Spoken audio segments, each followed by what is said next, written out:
நேற்று காலையில் மதுரைக்கு போகிறனால இந்த காட்டன் சாரீ தான் நான் கட்டியிருந்தேன். சம்மருக்கெல்லாம் நம்ம காட்டன் சாரீ கட்டினா தான் நம்மளுக்கு கம்ஃபர்டபுளாக ரொம்பவே சூப்பராக இருக்கும். எதுக்காக மதுரைக்கு போகணுன்னு பார்த்தீங்கன்னா, என்னோடய சிஸ்டர் பொண்ணு ஏஜ் அட்டன் பண்ணிட்டாங்க. இந்த ஞாயிற்றுக்கிழமை தண்ணி ஊற்று அந்த ஃபங்க்ஷன் வைக்கிறனால அதுக்காக ட்ரெஸ்ஸு எடுக்கிறதுக்காக அம்மா அப்பா வந்து எங்களை கூப்பிட்ருந்தாங்க.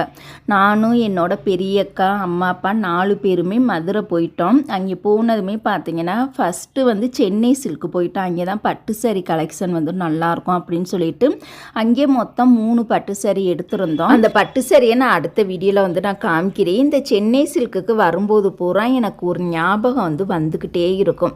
ஏன்னா ஒரு 4 வருஷத்துக்கு முன்னாடி இங்கே வந்துட்டு அந்த எலக்ட்ரிக்கல் அந்த ஸ்டெப்பில் ஏறும்போது நான் தடுமாறி கீழே விழுந்துட்டனாலே அப்படியே ஒரே பதட்டமாகவே இருந்தது. அடிக்கடி எப்பப்போ நான் சென்னை சில்க்குக்கு வர்றேனோ அப்பப்பெல்லாம் எனக்கு அந்த அதே ஞாபகம் தான் எனக்கு அடிக்கடி வந்துட்டே இருக்கும். வீடியோ பிடிச்சா லைக் பண்ணுங்கள்.